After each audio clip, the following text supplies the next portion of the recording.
Régis Buisson, je suis chef restaurateur à Loris, dans une petite commune du Vaucluse. Et je suis installé avec mon épouse au restaurant L'Arche Lasse. Je vais vous présenter une recette à base de Saint-Jacques, muffin de cèpe au pané avec des billes de carottes arc-en-ciel. En tant qu'arc-en-ciel, les carottes classiques orange comme on trouve habituellement, plus des carottes pourpres, des carottes blanches et des jaunes. Le pané, c'est un légume qu'on utilise beaucoup dans le pot-au-feu. On met souvent à cuire avec le pot-au-feu et très souvent on dit qu'il n'y a pas de bon pot-au-feu sans pané. Alors c'est pas un légume qui va noircir, donc souvent les légumes on a besoin de les passer au citron pour éviter qu'ils noircissent. Celui-ci, non, il est blanc, il va rester blanc. Il va même prendre une jolie couleur crème une fois qu'il sera cuit. On va les détailler en petits tronçons. En fait, on va les faire cuire à l'eau avec un départ à l'eau froide. On n'a pas besoin d'avoir d'eau bouillante, eau froide salée.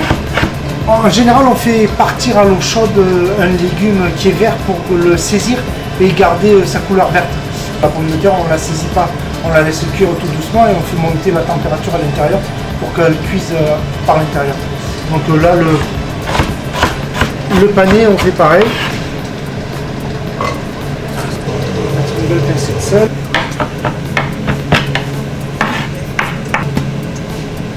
Ça va mettre une goutte à la chemise.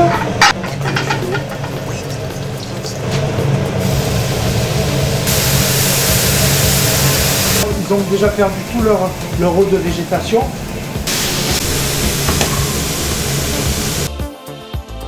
Donc il faut qu'il soit doré. Un tout petit peu doré.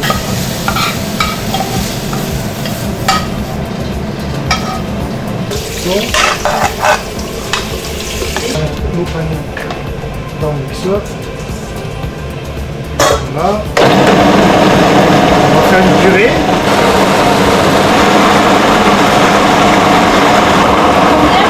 Un décilitre. On veut faire une purée de légumes très fine, quoi.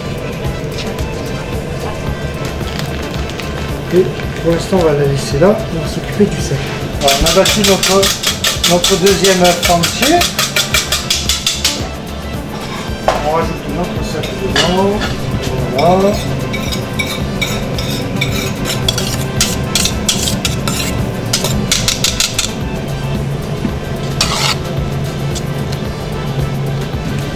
Et là, on remplit avec notre purée de pané.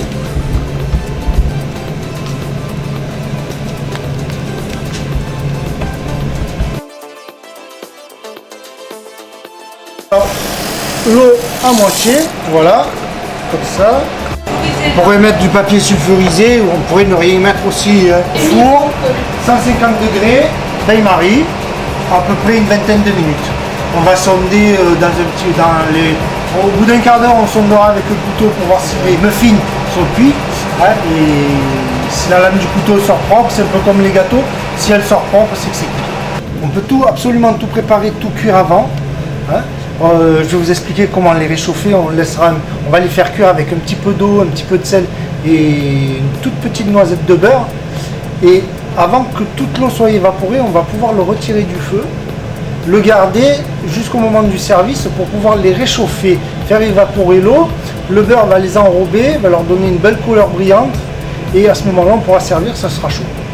Hein, et on aura juste à poêler les Saint-Jacques au dernier moment puisque les petits muffins de pané et cèpe seront cuits avant. Voilà. On va venir couvrir d'eau, mais alors on ne va pas les noyer, on va juste de façon à ce qu'elles flottent. Donc voilà, nos petites carottes sont cuites. Il reste un petit peu d'eau dedans qui nous permettra tout à l'heure de les réchauffer sans problème. La Saint-Jacques, pour que ce soit bon, il faut la cuire saisie rapidement pour que ça fasse une pellicule caramélisée sur le dessus de chaque côté avec un petit peu de beurre et un petit peu d'huile. Là, on a un produit agréable à manger. Alors on doit couper, on passe notre couteau. Il y a un point bien particulier. Non, il n'y a pas de point particulier parce que, je vais vous montrer, voilà. Là, elle est coupée. En fait, dans la Saint-Jacques, c'est tout la noix de Saint-Jacques qui est ici, qui fait, c'est le pied, qui fait que c'est fermé. Donc une fois qu'on a coupé la partie haut, qui est sur la partie plate, on a accès à la noix. Hein, et on peut la manger crue en carpaccio, c'est excellent. Coupée en tranches fines, avec un petit peu de sel, un petit peu de jus de citron. Quand elles sont fraîches, bien évidemment.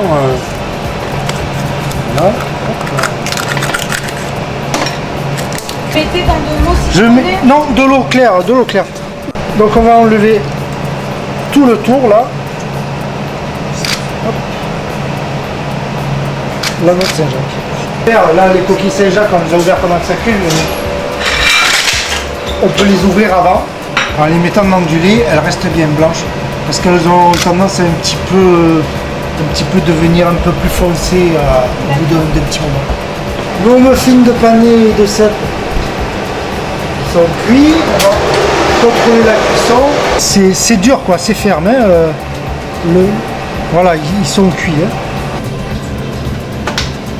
Habituellement, je les démoule à froid et je les réchauffe au micro-ondes. Ça peut se réchauffer. C'est pour ça que je disais tout à l'heure, on peut le préparer avant.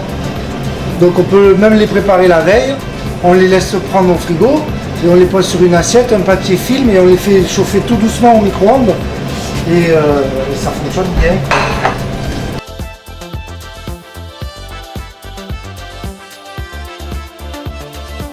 On va égoutter le Saint-Jacques. J'ai mis un petit peu d'huile d'olive. Voilà, je fais bien chauffer mon huile d'olive. Je vais mettre mon beurre. C'est parfait. Alors, il ne faut pas qu'il brûle. Et on va poser une noix de Saint-Jacques dessus.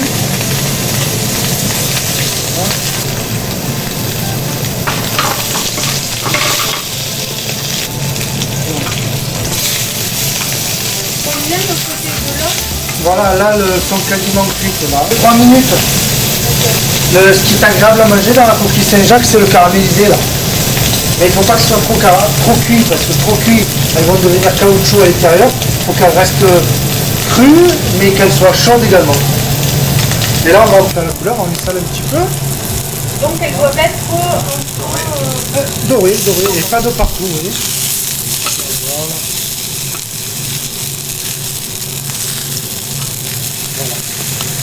Et on reste.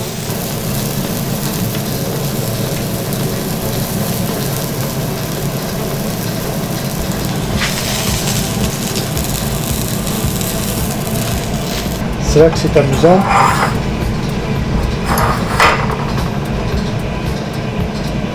Il faut les déposer assez délicatement parce que si elles se mettent à rouler, elles tachent l'assiette. Ça fait moins joli. C'est de la nette. Moi je mets un petit peu d'huile d'olive dessus de pays, hein. C'est de l'huile d'olive de pays, hein. C'est de voilà. Pour décorer et puis le goût un petit peu.